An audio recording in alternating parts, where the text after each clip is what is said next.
ध्यान से देखिएगा। उच्चारण थोड़े से कठिन है, पर अगर आप इसको नित्य प्रति पाठ में लेंगे तो ये आपके सहज हो जाएंगे बार बार अभ्यास करने से। यावदेतान, ध्यान से देखिए। यावदेतानिरीक्षे हम योद्धुकामानवस्थितान् केर्मया सह योद्धव्यम् अस्मिन् रणसमुद्यमे। दोबारा। यावदेतान्निरीक्षे हम योद्धुकामानवस्थितान् कैर्मया कैर्मया सह योद्धव्यम् अस्मिन् रणसमुद्यमे। इसका हम संधि करेंगे। यावत एतान निरीक्षे अहम, ये जो पहला पूरा शब्द है उसका पूरा संधि विच्छेद है। यावत एतान निरीक्षे अहम योद्धु कामान अवस्थितान कह मया सह योद्धव्यम अस्मिन रण समुद्र में। यावत का अर्थ है जब तक, अहम मैं, अवस्थितान, अवस्थितान का अर्थ हुआ युद्ध क्षेत्र में डटे हुए। अवस्थितान में मतलब व्यवस्थित हुए हुए, खड़े हुए हुए। योद्धु कामान, युद्ध के अभिलाषी, युद्ध करने के लिए जो जो वहां उपस्थित हैं। एतान, एतान मतलब इन विपक्षी योद्धाओं को। निरीक्षे, निरीक्षे मतलब निरीक्षण, निरीक्षण मतलब देखना, भली प्रकार देख लूं। अस्मिन, इस रण समुद्र में, रण समुद्र में युद्ध रूप व्यापार में, मया मुझे, कह किन किन के, सह मतलब साथ, योद्धव्यम युद्ध करना योग्य है, तब तक उसे खड़ा रखिए। इससे पूर्व के श्लोक में भगवान से श्री अर्जुन जी ने ऐसा निवेदन किया। जैसे ही तो दोनों तरफ से शंखवादन हुए और युद्ध के लिए उद्घोष हो गया कि दोनों पक्ष तैयार हैं, उसी समय अर्जुन जी ने अपना गांडीव उठाया और भगवान श्री कृष्ण से निवेदन किया कि भगवान एक समय के लिए आप इस जो मेरा रथ है इसको, दोनों योद्धाओं की, जो दोनों युद्ध क्षेत्र में खड़ी हुई सेनाएं हैं, मेरे रथ को दोनों सेनाओं के मध्य में ले जाइए, जिससे कि मैं क्या कर सकूं, जिससे कि मैं ये देख सकूं कि किन किन अपनों के साथ मुझे युद्ध करना है। और भगवान को इसमें क्या कह रहे हैं कि दोनों सेनाओं के मध्य में मेरे रथ को आप तब तक खड़ा कीजिए जब तक मैं युद्ध क्षेत्र में खड़े हुए इन युद्ध की इच्छा वालों को देख ना लूं कि इस युद्ध रूप उद्यम में, उद्योग में मुझे किन किन के साथ युद्ध करना है। तो अर्जुन चाहते हैं मैं ये भी देखूं कि मेरी तरफ से कौन कौन युद्ध कर रहे हैं, और मैं ये भी अच्छे से देख लूं कि किन किन अपनों के साथ मुझे युद्ध करना है, मुझे किन किन अपनों को युद्ध में मारना है, क्या मैं उनसे युद्ध करने के योग्य भी हूं। अर्जुन इन सब के लिए सोचने का कुछ समय मांग रहे हैं, इसीलिए भगवान श्री कृष्ण से निवेदन किया कि मेरे रथ को दोनों सेनाओं के मध्य में जाकर खड़ा कर दीजिए। आइए अगले श्लोक में देखते हैं अर्जुन क्या कह रहे हैं। योत्स्यमानान् वीक्षेऽहम्, योत्स्यमानान् वीक्षेऽहम् य एतेऽत्र समागताः धार्तराष्ट्रस्य दुर्बुद्धेर्युद्धे प्रियचिकीर्षवः। दोबारा से देखिए, उच्चारण थोड़ा कठिन है, अभ्यास करेंगे। योत्स्यमानान् वीक्षेऽहम् य एतेऽत्र समागताः धार्तराष्ट्रस्य दुर्बुद्धेर्युद्धे प्रियचिकीर्षवः। संधि करेंगे। योत्स्यमानान् अवेक्षे अहम य एते अत्र समागतः भारत राष्ट्रस्य दुर्बुद्धे युद्धे प्रिय चिकीर्षवः। दुर्बुद्धे का मतलब क्या हुआ, दुर्बुद्धि, गलत बुद्धि वाला व्यक्ति, नेगेटिव इंसान। धार्त राष्ट्रस्य, धार्त राष्ट्रस्य मतलब जो दुर्योधन के लिए, जो दुर्योधन का मतलब किसकी बुद्धि दुर्बुद्धि है, दुर्योधन की। युद्धे, युद्ध में, प्रिय चिकीर्षवः हित चाहने वाले, ये जो जो एते, ये राजा लोग, अत्र इस सेना में, अत्र मतलब मेरी सेना में, यहाँ समागतः आए हैं, इन योत्स्यमानान युद्ध करने वालों को अहम मैं अवेक्षे देखूंगा। अब क्या कह रहे हैं अर्जुन यहाँ पर, कि कहते हैं ना कि इट्स वेरी इंपॉर्टेंट कि आपका सेनापति कौन है, आप अपने जीवन में किसको फॉलो कर रहे हैं, क्योंकि जो आपके जीवन में आप जिसको फॉलो करते हैं, जिसको अपना रोल मॉडल समझते हैं, आप अंत तो गत्वा उसके जैसा बनना चाहते हैं, उसके जैसा दिखना चाहते हैं, उसके जैसा कार्य करना चाहते हैं। इसीलिए आपके जीवन का ये बहुत बड़ा निर्णय होता है कि whom do you choose to follow, whom do you consider to be your leader। तो यहाँ पर अर्जुन क्या कह रहे हैं कि जो ये कौरवों की जो सेना है, उसका जो दुर्बुद्धि, कहते हैं जिसकी गलत बुद्धि वाला जो ये दुर्योधन है, जिसने न जाने किन किन बातों से अपनी उस सेना के राजाओं का जो है मन भ्रमित किया है, उनका जो दिमाग है उसे अपनी तरफ मोहित किया है, और इस युद्ध में अपने ही परिवार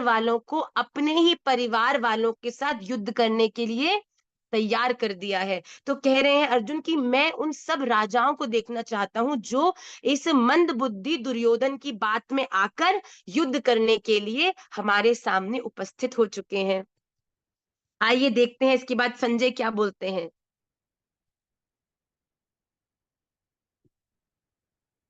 संजय उवाच एवमुक्तो ऋषिकेशो गुडाकेशेन भारत सेनयोरुभयोर्मध्ये स्थापयित्वा रथोत्तमम् भीष्मद्रोण प्रमुखतः सर्वेषां च महीक्षिताम् उवाच पार्थ पश्यैतान् समवेतान् कुरुनिति।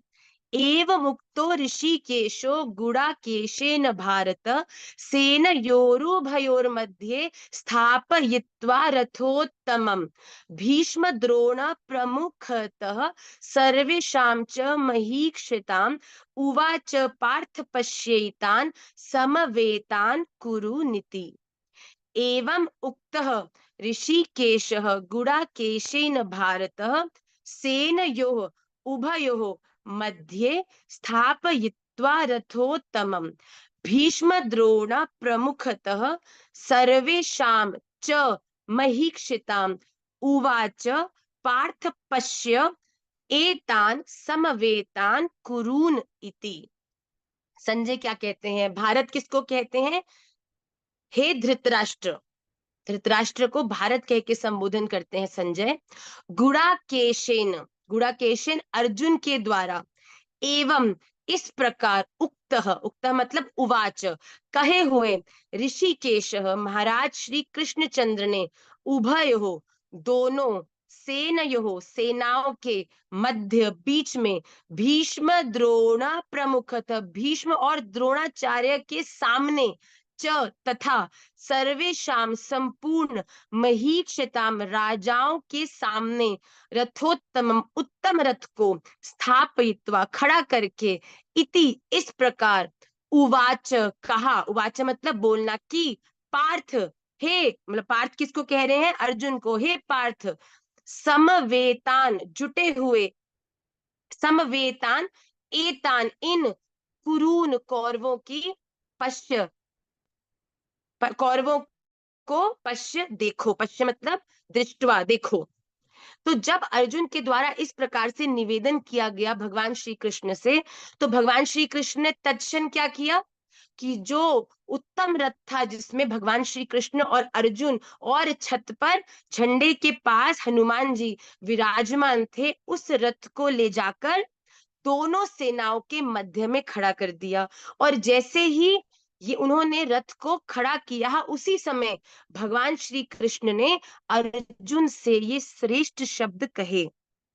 ये कौन बता रहा है, संजय बता रहा है धृतराष्ट्र को, कि इस प्रकार से जब अर्जुन ने प्रार्थना करी, तो भगवान श्री कृष्ण ने उनका जो रथ है बीच में ले आए, और जिनके सामने, अब एक बात देखिए, जो रथ है, भगवान श्री कृष्ण का जो रथ है, वो रथ का जो मुख है वो कौरवों की तरफ है, और जो रथ की पिछवाई है, पीठ है, वो पांडवों की तरफ है। तभी जो रथ के सामने की तरफ कौन खड़े हैं? गुरु द्रोणाचार्य जी और पितामह भीष्म को देखते हुए, उनकी तरफ अर्जुन को दिखाते हुए भगवान श्री कृष्ण ने अर्जुन से क्या कहा?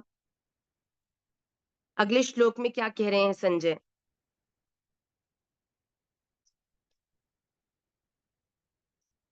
तत्रापश्यत् स्थितान् पार्थः पितॄनथ पितामहान् आचार्यान् मातुलान् भ्रातॄन् पुत्रान् पौत्रान् सखींस्तथा।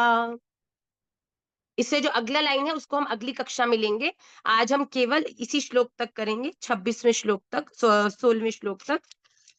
ध्यान से देखिए। तत्रापश्यत् स्थितान् पार्थ पितॄनथ पितामहान् आचार्यान् मातुलान् भ्रातॄन् पुत्रान् पौत्रान् सखींस्ततः। ये 26वां जो श्लोक है इसको ध्यान से देखिएगा। तत्र अपश्यत् स्थितान् पार्थः पितॄन् अथ पितामहान् आचार्यान् मातुलान् भ्रातॄन् पुत्रान् पौत्रान् सखीन।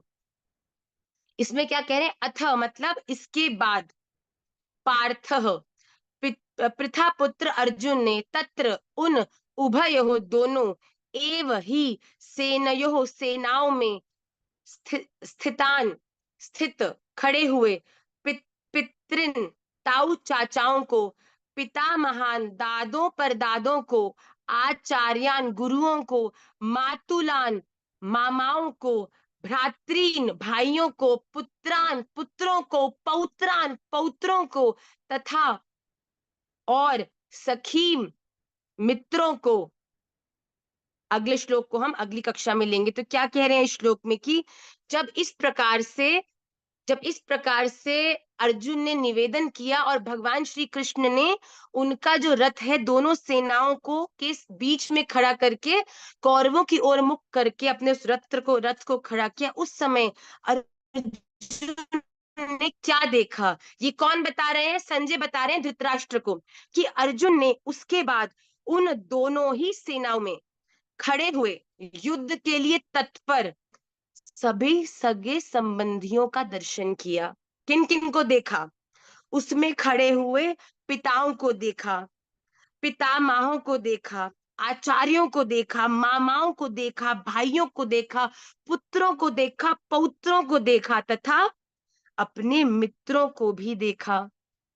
जब उन्होंने दर्शन किया कि जिनसे मुझे युद्ध करना है, हम भी कभी कभी अपने जीवन में ऐसे ही परिस्थितियों में फंस जाते हैं कि हमें अपने घर परिवार में किनके अगेंस्ट जाकर, किनसे युद्ध कर कर बड़े प्रमुख निर्णय लेने होते हैं। वो कौन है? वो कोई बाहर के लोग नहीं बल्कि अपने घर परिवार के सगे संबंधी भी होते हैं। ये अर्जुन भी आज इसी विशेष परिस्थिति में फंसे हुए हैं। आज उन्हें युद्ध करना है अपने भाइयों से, अपने पुत्रों से, अपने पौत्रों से, अपने मित्रों से, अपने गुरुओं से। इस स्थिति को देखकर अर्जुन का जो उत्साह था उस युद्ध के लिए वो धीरे धीरे कम होता गया, जैसे जैसे उनका जो दर्शन था अपने संबंधियों का वो क्लियर होता गया, वो स्पष्ट होता गया। तो आइए आज के इन 5 श्लोकों को हम एक बार पुनः पढ़ेंगे और फिर अगली कक्षा में और जो अर्जुन की ये दुविधा है, ये संशय है, ये और गंभीर होता जाएगा जब अर्जुन अपने आप से जिज्ञासा करने लगेंगे कि मैं सुख चाहता हूं पर किनको मारकर? अपने सगों को, अपने संबंधियों को? तो क्या अपने सगे संबंधियों को दुखी करने के बाद जो सुख मुझे प्राप्त होगा, क्या सच में वो सुख मुझे सुखी करने वाला है? क्या अपनों को दुखी कर कर कोई व्यक्ति सुखी हो सकता है? इस प्रकार के बड़े अद्भुत जिज्ञासा जो हम सबकी, घर घर की, वैष्णव वैष्णव की, भक्त भक्त की, चलो छोड़ो, मनुष्य मनुष्य की, आज के समय में ये एक बड़ा संशय है कि अपनों को कैसे दुखी करके सही रास्ते पर चलूं। अपने सही रास्ते पर चलने देते नहीं है, और अगर सही रास्ते पर चलना है तो उन्हें दुखी करना पड़ेगा। पर किसी को दुखी कर कर क्या भगवान श्री कृष्ण हमसे प्रसन्न होंगे?